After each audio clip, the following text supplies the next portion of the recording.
morning, or depending when you're watching this, good afternoon, good evening, or good night. My name's Ross, and as always told out of Voice Radio. So today, it's time to look at the top 10 cards from Unified Minds. Now, this is a gigantic set with 236 cards. Doing a top 10 is almost impossible, so we're going to do a top 20. And about 10 honourable mentions. And there'll still be a bunch of arguments about what's in the wrong place. Comment section, ladies and gentlemen. That's where you go to the comment section and have an argument down there. So starting off, we've got a whole bunch of honourable mentions for cards that didn't make the list, so let's run through nice and quickly. We've got Recycle Energy. When it gets discarded, it goes back to your hand. Amazing with Porygon Z that can reattach it whenever you like. Shout out to Zygarde that allows all of your other Zygarde to do an extra 20 damage. You know that Zygarde is going to be a bit of a force, and all Zygarde released between now and the rotation are going to really help with this. Giant Bomb is absolutely wonderful if your opponent's trying to take big KOs.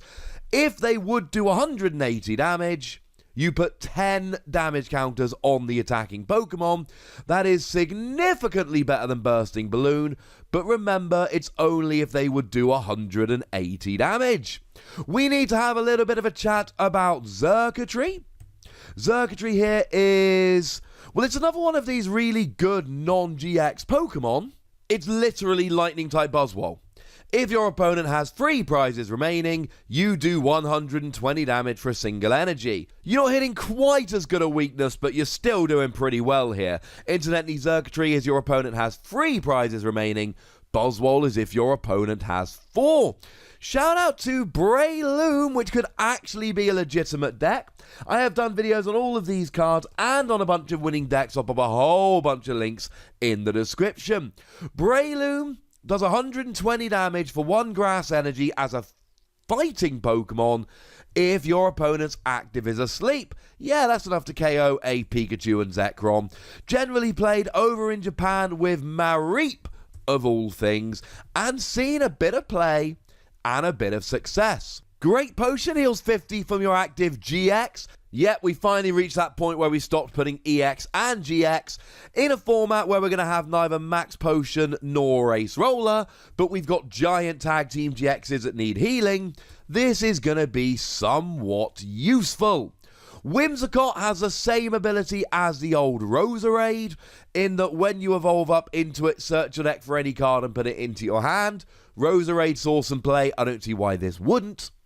Dragonite, there are 2 coming in the set, and I like them both very much indeed. Non-GX Dragonite, once during your turn you may attach a lightning and water energy from your hand to your Pokemon in any way that you like, plus then 4 energy 170. Yeah, that's going to KO pretty much any non-GX, as well as some weaker ones like Dedenne.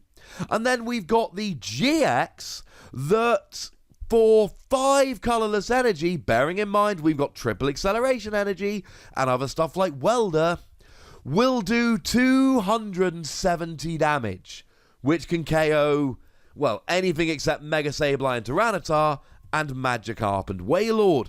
I expect to see this getting a little bit of love. And finally, 2 Pokemon that aren't on the list that I know will garner some disagreement: Keldeo GX and Jirachi GX. Keldeo GX's ability is the same as Hooper's, but Power Plant is a thing.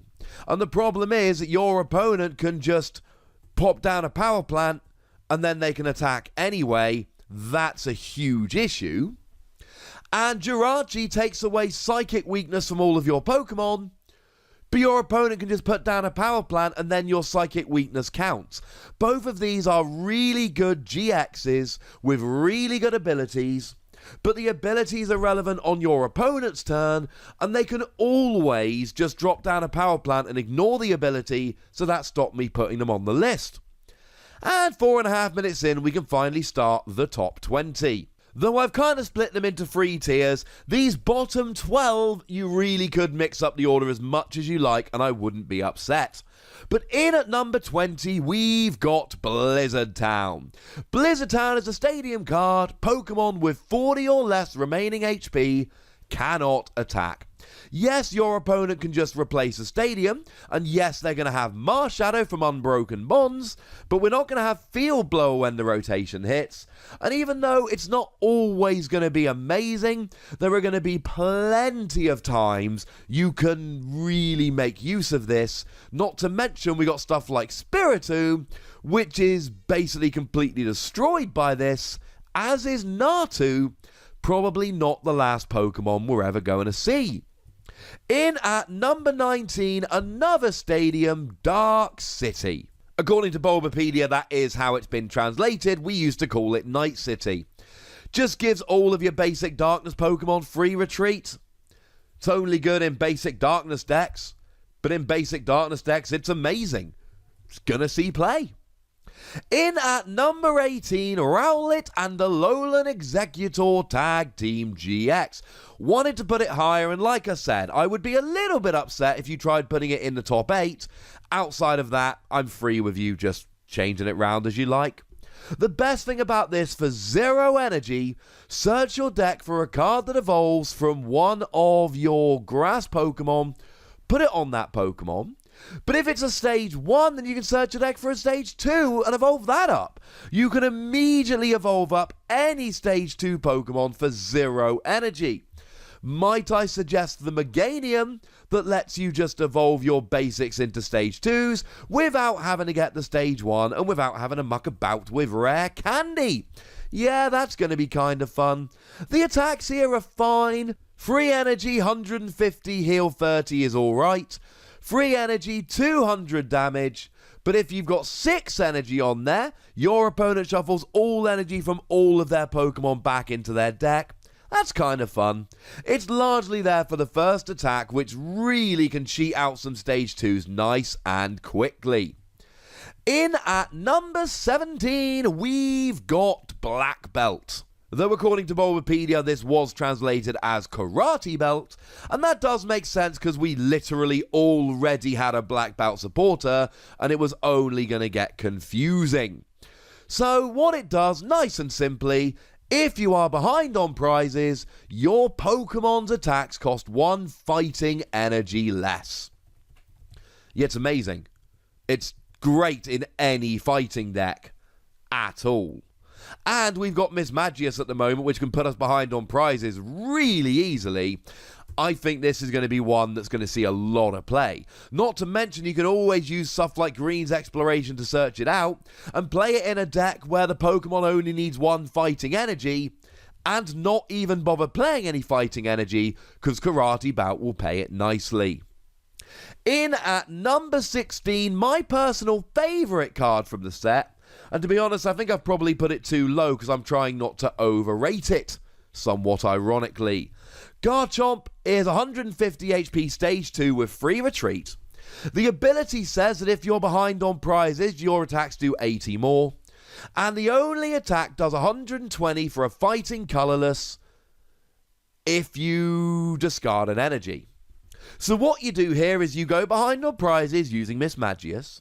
You use Martial Arts Dojo and Diancie Prism Star, and then when you're behind on prizes, you actually do 260, 120 for the attack, 80 because you're behind on prizes, 40 for Martial Arts Dojo, 20 for Diancie Prism Star, and because you're using Black Bout, it's for a single prize, and now all of a sudden you're doing 260 damage, 1-hit KOing Tag Team GXs for a single energy. On a single prize Pokemon. Takes a bit of setup, but I expect this to be doing quite well in tournaments. In at number 15, Latios GX, though I would prefer if it was Latias. Now the ability says if you've got 4 or fewer Pokemon in play, it can't attack, but get 4 Pokemon in play or just play your own power plant, there, done. But the best thing about this, Psychic Double Colourless 120, during your opponent's next turn, prevent all damage done to this Pokemon by Tag Team Pokemon. Yeah, Latios becomes immune to Tag Team Pokemon next turn. That seems pretty good to me. It's not the easiest one to get rolling, but it fits quite nicely into a Malamar deck, and frankly, ladies and gentlemen, I think this is going to see a little bit of play and a little bit of love.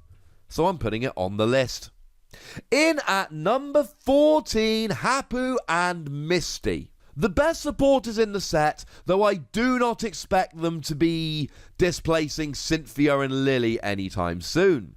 Hapu lets you look at the top 6 cards of your deck, put 2 in your hand, and then go ahead and discard the rest. It's good for digging for cards, it's good for discarding, maybe you're playing a Naganadel deck and want the energy in the discard, etc. It's extremely reminiscent of Sage's Training, which saw an awful lot of play when it was legal. I think it's going to see play. Misty's just lets you search for free supporter cards. And don't forget, we've got a Lapras that lets you grab it out of the discard pile whenever you gosh darn well feel like it.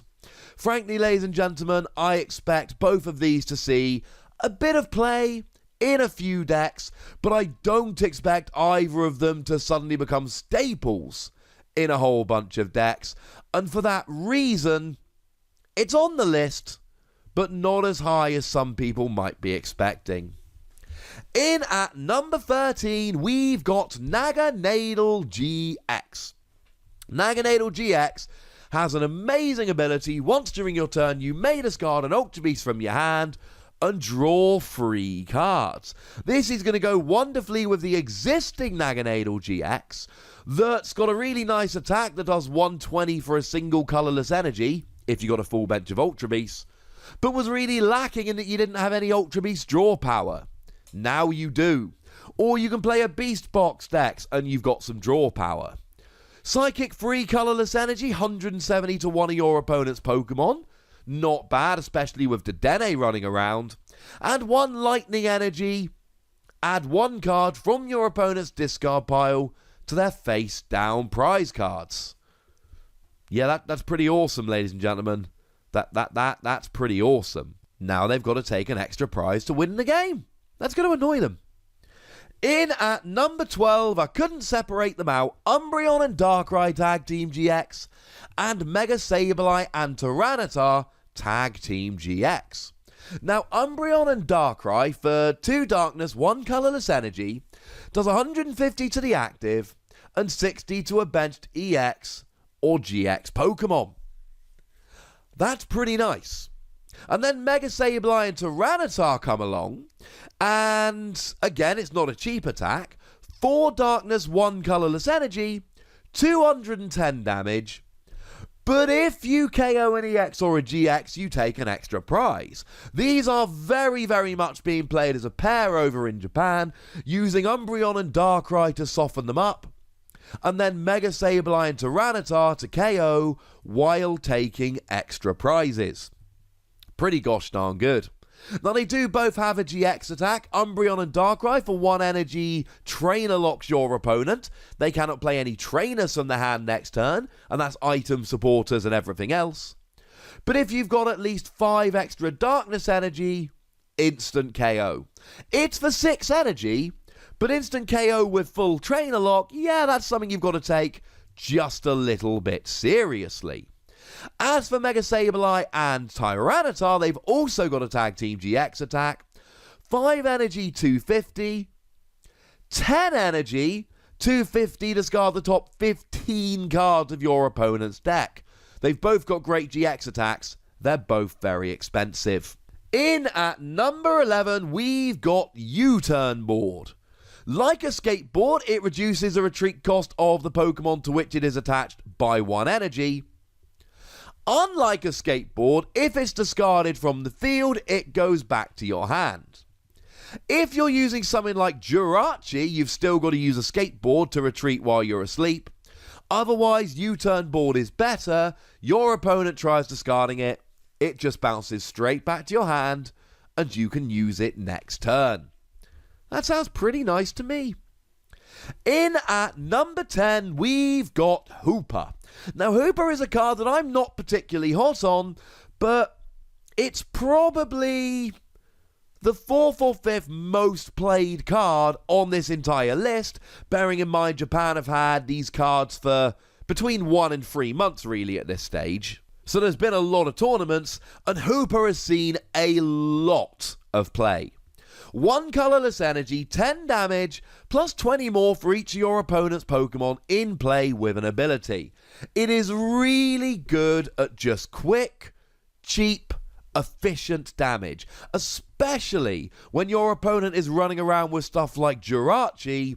You can do a lot of good rather quickly here. In at number 9, we've got a pair of Pokemon that are really hyper-specific counters. I'm talking about FROSLASS, and I'm talking about TAPU Fini. FROSLASS, for 1 water energy, allows you to put up to 7 damage counters on this Pokemon as long as you've not already been knocked out, in which case you're not attacking. You can put as many damage counters up to 7 as you like. If you've got 10 HP remaining, you can still put 7 damage counters on. And you do 20 more damage for each damage counter you placed in this way. You place 7 damage counters, you do 140 damage. Oh look, double with weakness, that gets a KO on Reshiram and Charizard. What a coincidence. Even more blatant than that is Tapu Fini. Tapu Fini, for 2 water, 1 colorless energy, does 100 damage. If your opponent has an Ultra Beast in play, it costs 1 colorless energy. It's a Blacephalon counter.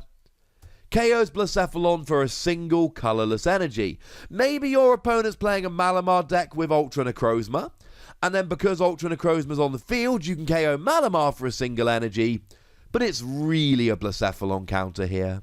Given how blatant the pair of them were as counters, I thought, pop them in together.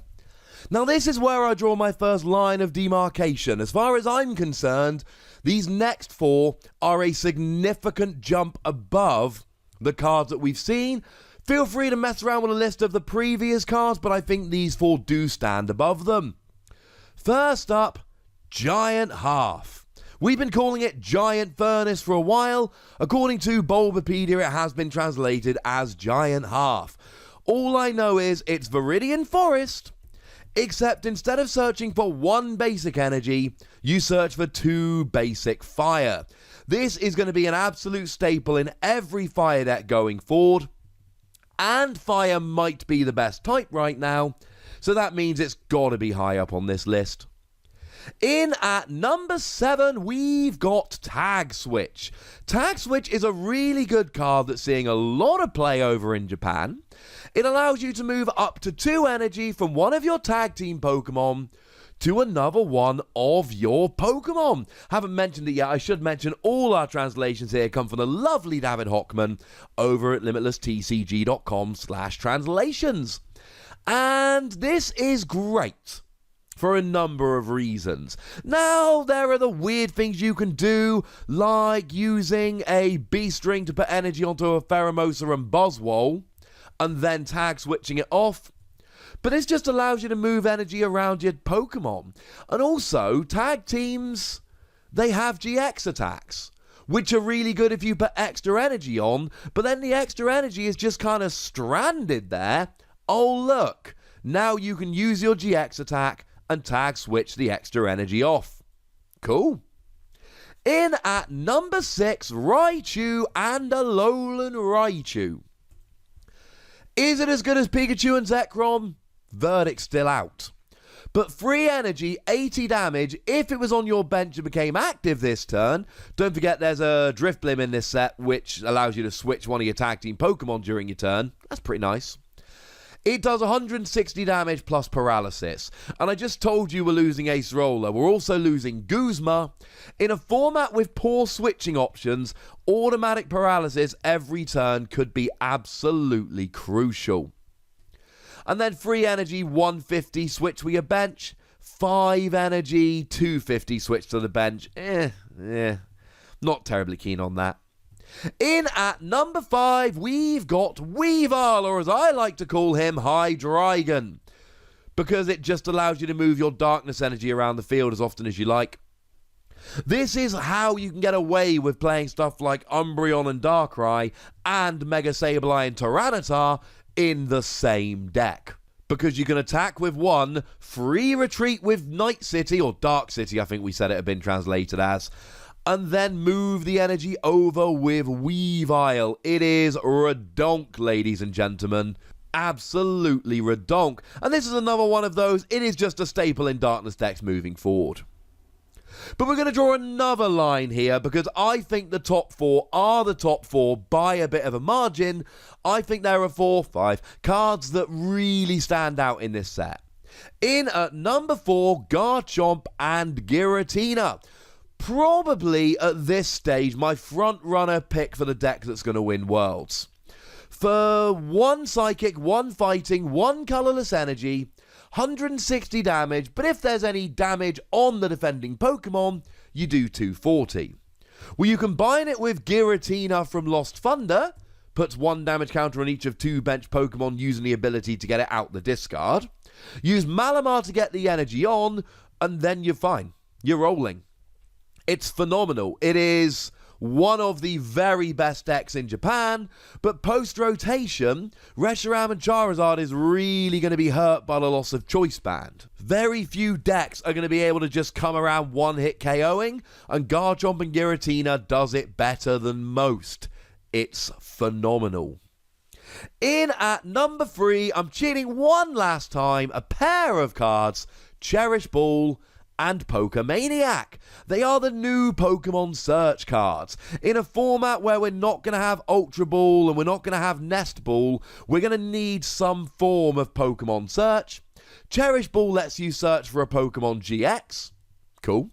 Pokemaniac lets you search for 3 Pokemon with a retreat cost of exactly 4. Cool. They are the best Pokemon search we're going to have. Just like with Professor Elm's Lecture, they are specific, they're not for every deck, but the decks that can use them are going to love them. In at number 2, we've got Mewtwo and Mew Tag Team GX. Now, as much as I think Garchomp and GRATINA is probably going to win Worlds, I've not done my full list. That'll be coming up in a couple of weeks. But as it stands at the moment, it's probably my front runner before making a proper list. Mewtwo and Mew will be in that deck. Mewtwo and Mew will be in a lot of winning decks over the next few years, because the ability allows it to use the attacks of any EX or GX on your bench or in your discard pile. So yes, you can do something like discard a Stage 2 Blaziken GX and then copy its attack from the discard pile. We've seen already in Japan decks using this with Blastoise GX that don't play any of the pre-evolutions. It really is ridiculously versatile. And yes, Power Plant shuts it down, but the huge difference with this and other Pokemon we've looked at, this is an ability that works on your turn, so you can just get rid of Power Plant and use the ability like normal. I think, as it stands at the moment, this is going to go down as the best Tag Team GX, unless we have a really hyper-phenomenal one revealed. I think it's going to be at the centre of so many winning decks over the next couple of years, I could not put it anywhere else than number 2. Because Reset Stamp is coming. And as far as I'm concerned, as much as this was a really difficult list to make, and I mean probably the most difficult top 10 I've ever done, and clearly it's not even a top 10, Reset Stamp is number 1 by a mile. It's not even close, and I did not hesitate for a second. I am 100% absolutely certain that Reset Stamp will go down as the best card in this set. I think Reset Stamp going down as the best card in this set is as easy as saying that Shaman was going to be the best card in Roaring Skies. It forces your opponent to shuffle their hand into their deck and draw cards equal to their remaining prizes. It's a one-sided N. It is a comeback card, but it's a phenomenal comeback card. Every deck, and I show you a lot of Japanese deck lists. When was the last time I showed you one that didn't have Reset Stamp in? They always have Reset Stamp in. I expect to see Reset Stamp in every single good deck from here until either it rotates out or we get a better alternative in terms of a comeback card or a slowing down your opponent card. It is over the top great, and I don't think any card in this set, or to be honest in most sets, are going to see as much play. For me, Reset Stamp is a hyper easy number 1. Anytime you're behind on prizes, you're going to be digging for your reset stamp to make a comeback. A lot of games are going to be won because one player was able to drop a reset stamp and the other player drew dead for a couple of turns and let them back in. There we go. I think I've been effusive enough in my praise. So there we go, ladies and gentlemen. That's my top 20 cards from Unified Minds. One of the biggest and best sets we've ever seen. And I really want to hear your opinions, but please do bear in mind how difficult it is to make a list like this. Go nuts, ladies and gentlemen, but please remember, be nice. Also, give me your own top 10. I'd love to see it. And then make sure you like this video, subscribe to this channel, follow me on Twitter at the WASI, and Twitch for some live action at twitch.tv/PTCGRadio. If you want to support the channel, get some bonus podcasts and all that, head on over to patreon.com/PTCGRadio, where you can do exactly that. And please do make sure you're checking out youtube.com/WASIPlays, where we talk about a whole bunch of games that don't even have any Pokemon in. But by far the most important thing, as always, look after yourselves till next time. Thank you very much for watching. My name's Ross, and you've been watching PTCG Radio.